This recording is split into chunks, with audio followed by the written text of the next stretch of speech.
ॐ नमो नारायणाय ॐ नमो नारायणाय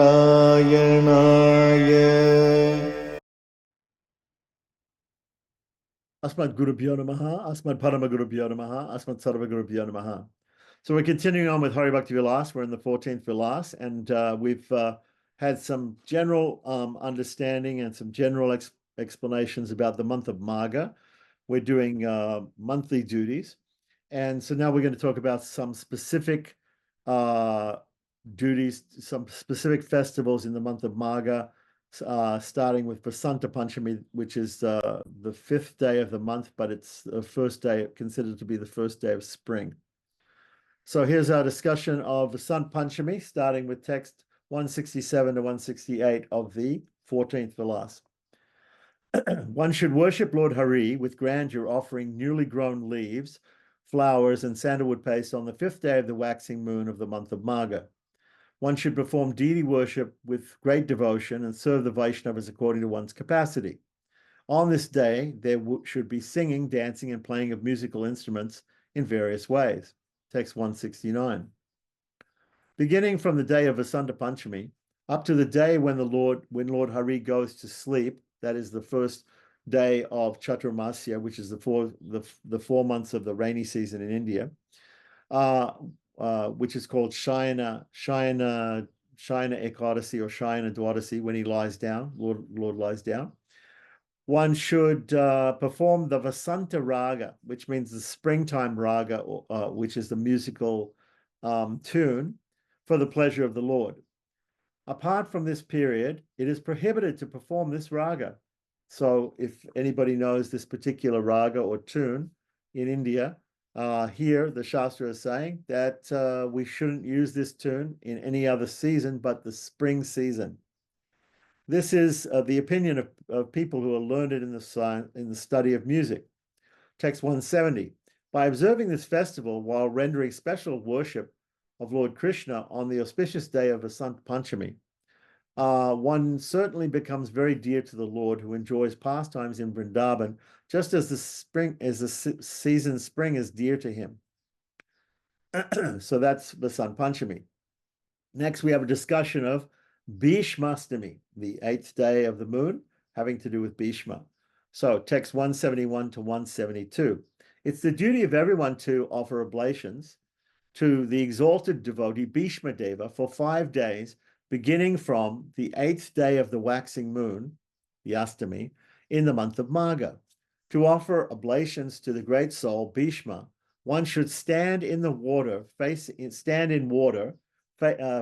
north, and hang his sacred thread around his neck like a flower garland. In this way, one should offer oblations to him. So the idea is to offer tarpana to a personality. When you offer Rishi tarpana, you place a sacred thread around the neck like a garland, rather than its usual position, which this is called niviti or malya position. You also have the regular position, which is called upaniti. Upaniti is over the left shoulder, under the right arm. On the other hand, this is when you're offering to devatas or demigods. When you're offering tarpanas or shraddhas to the ancestors, you put it on the other side, over the right shoulder, under the left arm. That is called upaniti. Prachinaviti or prachiniti. So savya, apasavya, and malya are the terms for the correct way, the opposite way, and the usual way, the opposite way, and around the neck for the rishis, for the human beings. So for the devatas, for the pitris, and for the human beings, there are these 3 ways of holding the sacred thread. So here it's being explained. And then we offer oblations of tarpana. We offer water or whatever pinda or whatever things we're offering, rice balls in shraddha. So whatever it is, we offer with the sacred thread in these positions. So here's the mantra. There's a mantra to be chanted when offering these oblations to Bhishma Deva, right? Who's a Mahajan, a great devotee of the Lord. And these are the 5 days which are called, I believe, Bhishma Panchaka. So the 5 days of Bhishma, starting with the Astami of the waxing moon in the month of Magha, like that. So here's the mantra. Here's the mantra, text 173. Vayagra Padya Gotraya Sankriti Pravaraya Cha Aputraya Dadam Yetat Salilam Bhishma Varmane. Let me offer this oblation of water to the great devotee Bhishma, who belongs to the Vayagra Pada line, who is enriched with spiritual understanding and had no son.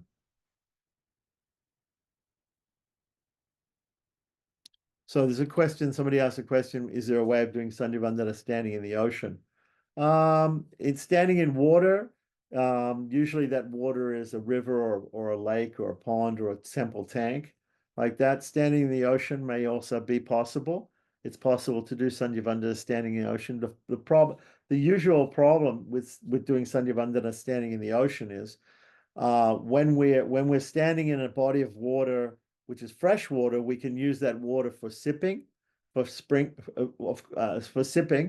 There's a lot of achmana done in Sandhya. So when you're standing in the ocean, you can't sip the seawater. So if you had fresh water for sipping, you could do Sandhya by standing in the ocean. But then you could use the seawater for arghya or the seawater for sprinkling. You could do that. That's possible. Yeah, I've never really heard about it, but it is possible. Now there's a discussion about Bhaimi Ekadasi. So we had first of all Vasant Panchami, then Bhishmastami or Bhishma Panchak, right? And now we have the Bhaimi Ekadasi.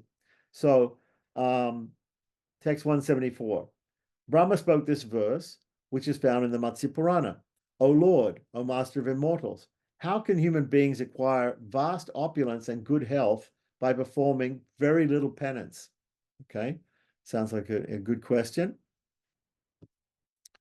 Text 175. O Maheshwara, Sri Maheshwara said, O Brahma, the confidential topic that you're inquiring about from me was related to Bhima. He is the revealer and the performer of this ritual. So text 176 to 178, it's also stated, Lord Vasudeva, the spiritual master of the whole world and the life and soul of the universe, will himself reveal the process of following this excellent vow. By observing this vow, one can achieve the merit of performing all types of sacrifice.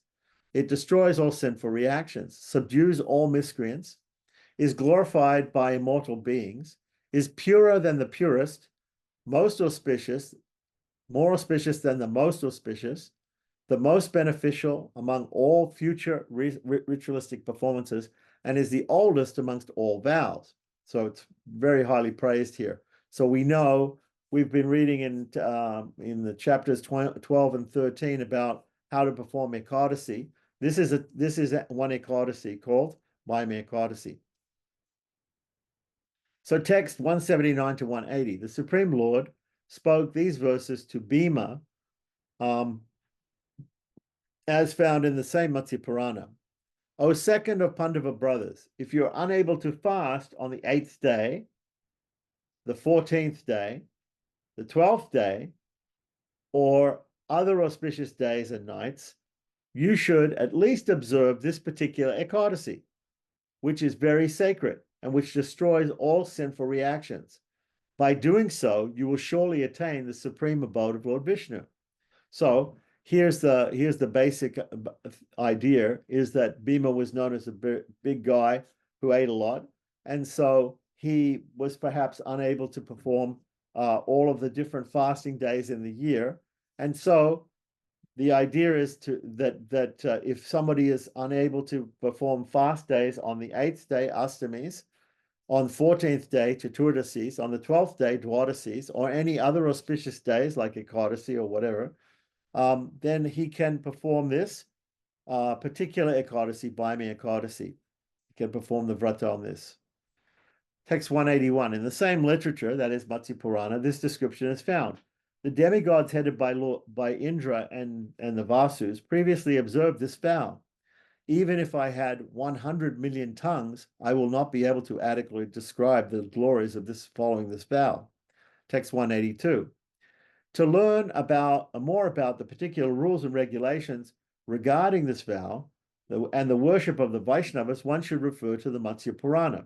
So here, Gopal Bhatta Goswami and Sanatana Goswami are saying that there's a lot more to be understood about this particular vow, right? This particular Ekadasi, Baimi Ekadasi, and how to observe it.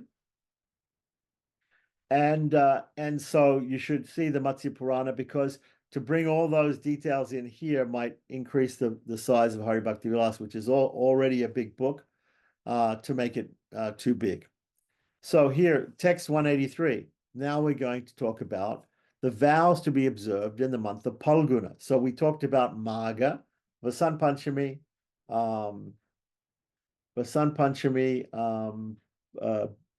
what was it? Bhishma Panchaka, and then Bhima Ekadasi, right? Okay, so now we have Palguna, which is the next month. The vows to be observed in the month of Palguna. Yamaraj has given this explanation. One should regularly bathe early in the morning, both in the month of Magha and the month of Palguna, and then offer worship to the demigods and forefathers. By doing so, one is assured of becoming delivered from all sinful reactions. Text 184. Those who desire to enjoy unlimited sense pleasure like the sun god or the moon god should bathe early in the morning every day during the month of Magha and Palguna. Text 185.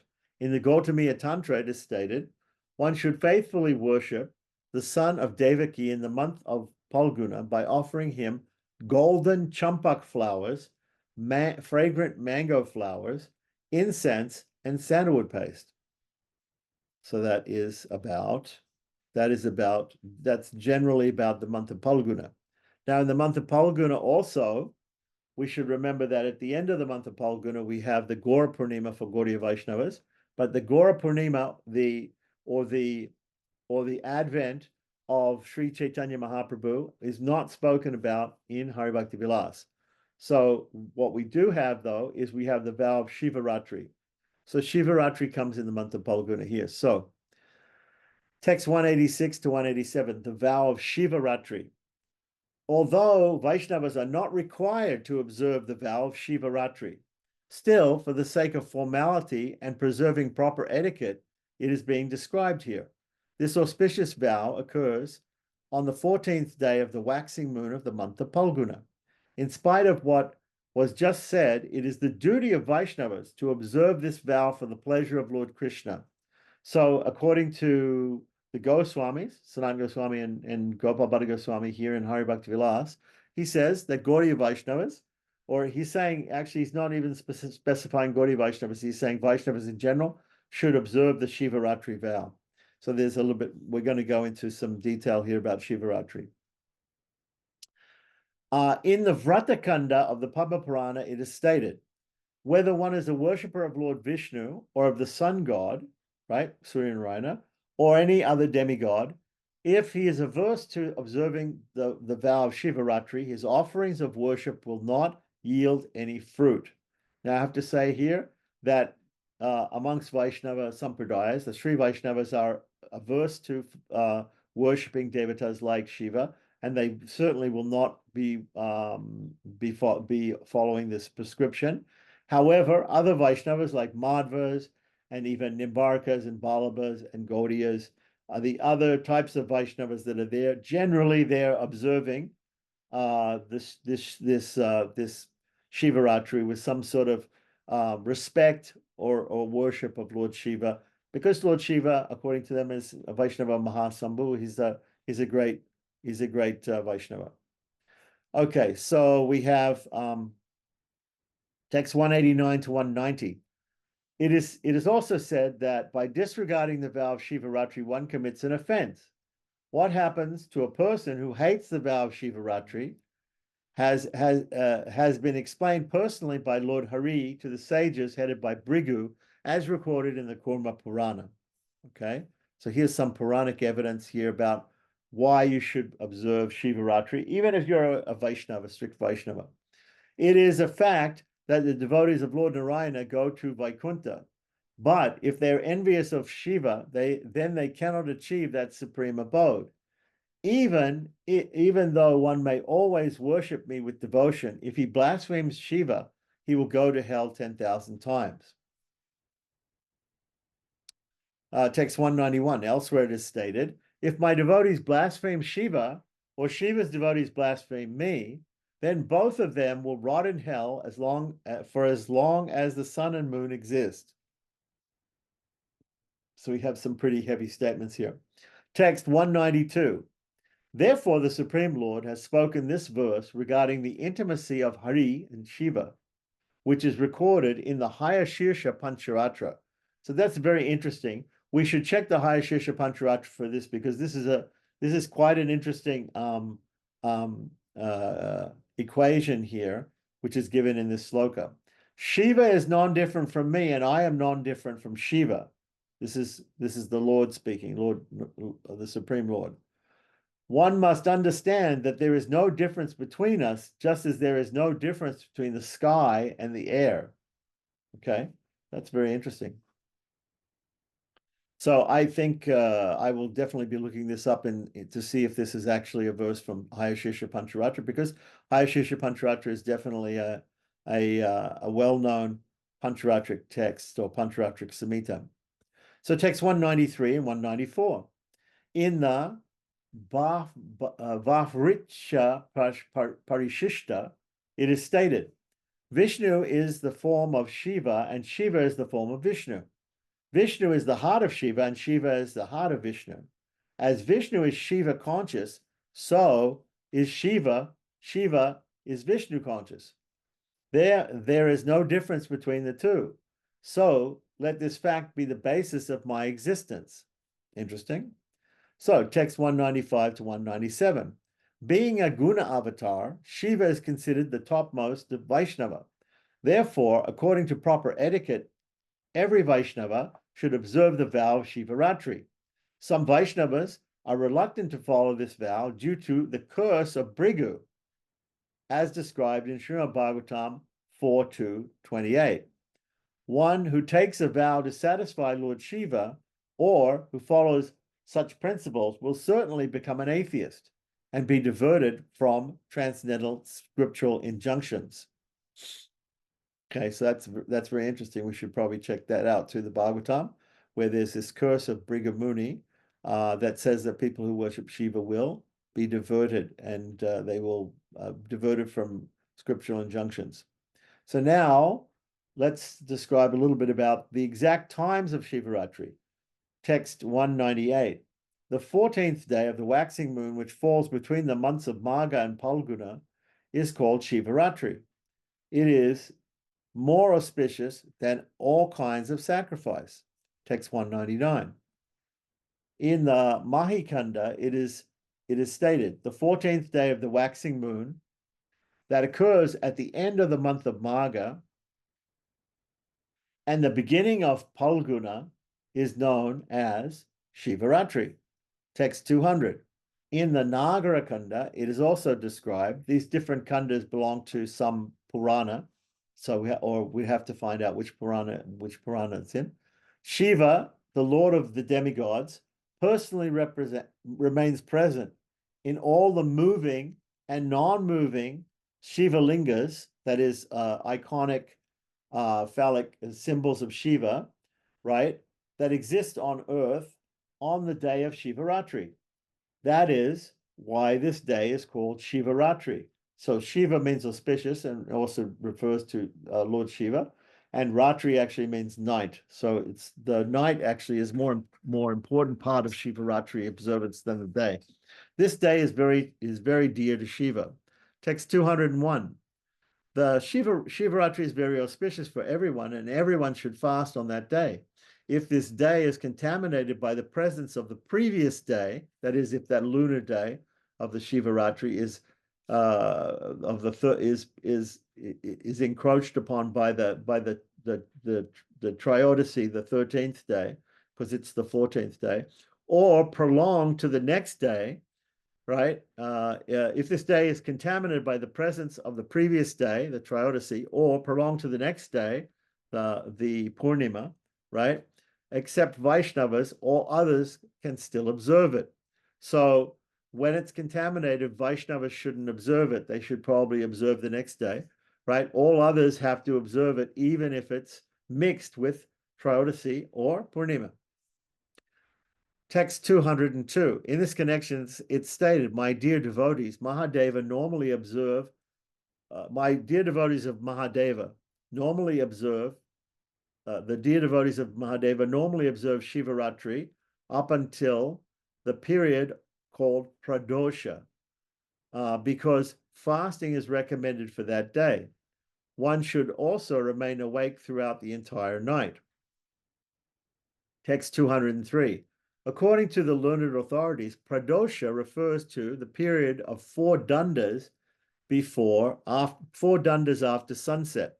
So we have a muhurta is 48 minutes. A danda is half of that, 24 minutes. So 2 muhurtas or 4 dandas after sunset. So from sunset to 2 muhurtas, which is an hour and 32 minutes. 34 minutes, an hour and so we have 96 minutes, 1 hour and 36 minutes after sunset.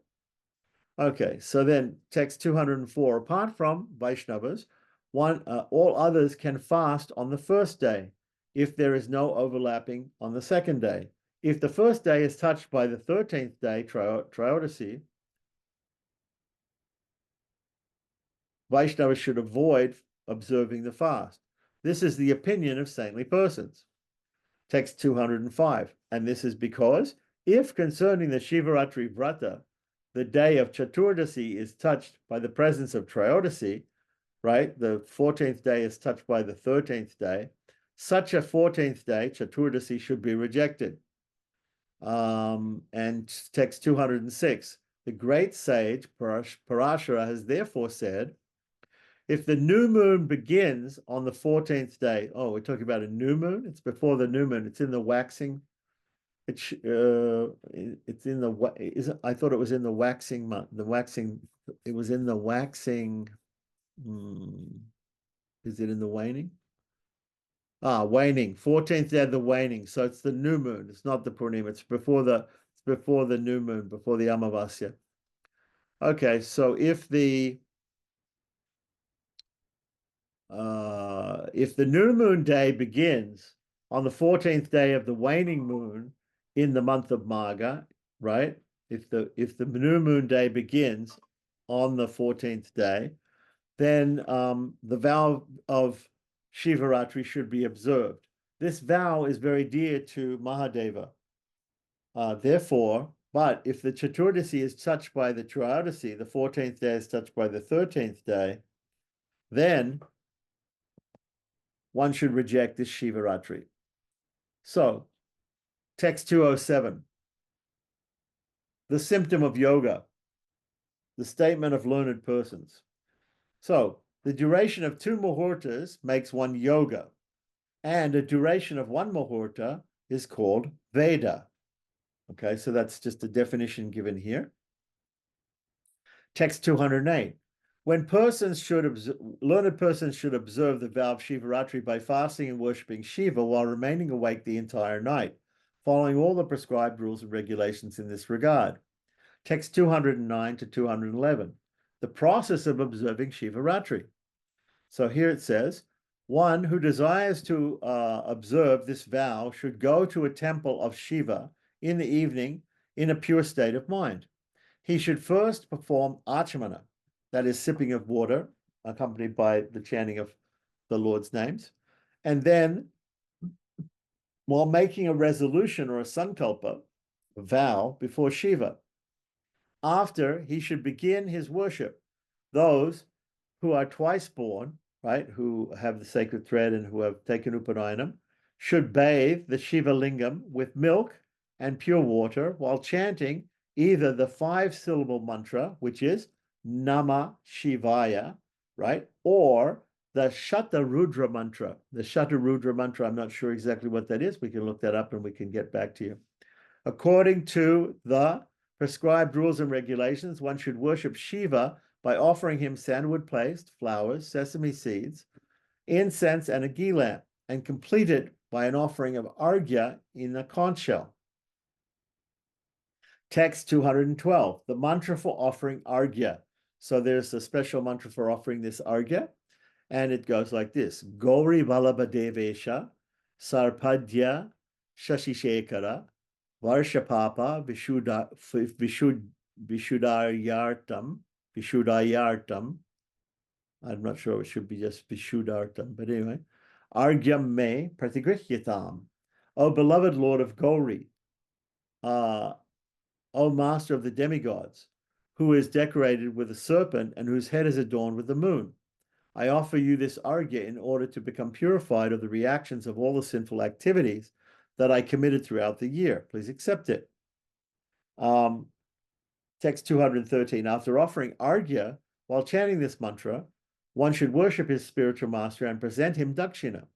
Then, according to the injunctions of the scriptures, one should remain awake the whole night and break his fast the next morning. Text 214. The process for deciding the time for breaking the fast. If one fasts on a Chaturdasi that is touched, or 14th day, which is touched by the presence of the Triodasi, 13th day, and if the duration of the Chaturdasi, 14th day, extends throughout the entire next day, the breaking of the fast should be done on the Chaturdasi, the 14th day itself. Text 215. In this regard, it is stated, if the Chaturdasi, the 14th day, continues until sunset on the next day, the fast should be broken during the day. By doing so, one will not incur any sin. Text 216 to 217. The vow of Shivaratri has thus been briefly described. If one wishes to know more in this regard, he should consult literatures such as the Shiva Dharmotara. The glories of Shivaratri are known everywhere. It is also a well-known fact that once, long ago, a hunter attained liberation by unknowingly worshipping a Shiva linga while remaining awake the entire night. So there's a story about a hunter who was trapped in the forest, and he thought that maybe he would be attacked by wild animals. So he climbed up into a bale tree, into a bilva tree, and bilva leaves are like tulsi leaves, which are when they're offered to Shiva lingas. So in the worship of Shiva, they offer bilva leaves. In the worship of Vishnu, we offer tulsi leaves. So this hunter, unbeknownst to this hunter, there was a Shiva lingam at the base of the tree that he climbed up and was staying in. He stayed awake all night because he was afraid of the animals in the forest, and he was simply, to pass the time, he was picking these bilva leaves, and he was dropping them. Then as they were dropping onto the Shiva lingam. So he was performing puja or archana by offering bilva leaves to the Shiva lingam all night while staying awake on Shivratri. So he attained liberation because of that, according to this story. So text 218, the glories of observing the Shivaratri Vrata. In the Nagara Kanda, probably some Purana, it is stated, once a Chandala who had no understanding of the glories of Shivaratri became free of all sinful reactions and achieved the position of being an associate of Shiva simply by worshipping the linga and fasting while remaining awake throughout the night of Shivaratri.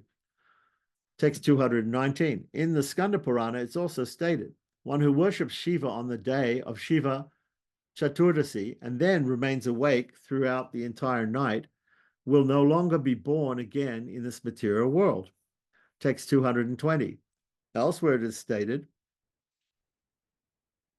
one who does not properly execute this vow by fasting and performing the required worship, if out of good fortune he remains awake throughout the night of Shivaratri, he will become an associate of Rudra, meaning Shiva, even if he has been born in a degraded family. Text 221. When Vaishnavas observe the Shivaratri Vrata, their loving devotional service to Krishna becomes greatly enhanced by the mercy of Rudradev, who is always ready to shower his mercy upon the devotees of the Lord. We can note in this connection that there's a deity of Shiva that was worshipped by, I think, Sanatana Goswami in the beginning of Loi Bazaar in Vrindavan called Bankadi Mahadev. And then there's also a very famous deity of Shiva or Shiva Lingam in Vrindavan called Gopeshwaha Mahadev, and Gaudiya Vaishnavas and many other Vaishnavas go there and they pray to Lord Shiva to get them an entrance to the rasa dance of Krishna, because there's a story that Krishna made Shiva, a female form of Shiva, Shiva in the form of a gopi, which you can see if you go to the Rasa Stali, the place of Lord Krishna's dancing in the rasa dance. Yeah, there is actually a deity there of a female form of Shiva that looks like a gopi. And they say that that form of Shiva guards the rasa stali, or the place where the rasa dance is, and only lets people in who are qualified to go into the rasa dance. And so people people who especially want that, they go and they ask for entrance into that through Shiva, through this gopi form of Shiva, like that. Now it's interesting that many temples, even Vishnu temples, have in the northeast corner, they have a Chetrapala. They have a I think usually in the northeast corner outside of the temple, they'll have a small shrine to Shiva, and Shiva Chetrapal, he is the protector of the area, protector of the sacred area where the temple is, like that. So in Srirangam, there's a small Shiva temple in that corner also outside. Anyway, so this ends the discussion on Shivaratri. You see, there's a few verses there in Hari Bhakti Vilas that equate Shiva and Vishnu. Yeah, so Shivaratri, I think as far as ISKCON is concerned, people are really, ISKCON Prabhupada was very averse to Devata worship and stuff. So, but as more and more we get into Hari Bhakti Vilas, we'll see that there is Devata worship there, in relationship to Krishna. So this is the usual method that Devata worship is accepted in most Vaishnava sampradayas. They accept it as that either the demigods or these devatas are great devotees, or mahajans, they're great devotees of the Lord, or they're the limbs of the Lord, and we're actually worshiping the Lord through them. The Madhvas have the philosophy that they worship the Paramatma, they worship the super soul of the demigod that they're worshiping, and not the actual demigod, but they're worshiping Vishnu as the supreme soul, the super soul of that deity. So there's many different ideas like that. And then Sri Vaishnavas say, no, to cut out all the confusion, let's just not worship the demigods. Let's not go that way. Yeah. Om Namo Narayana.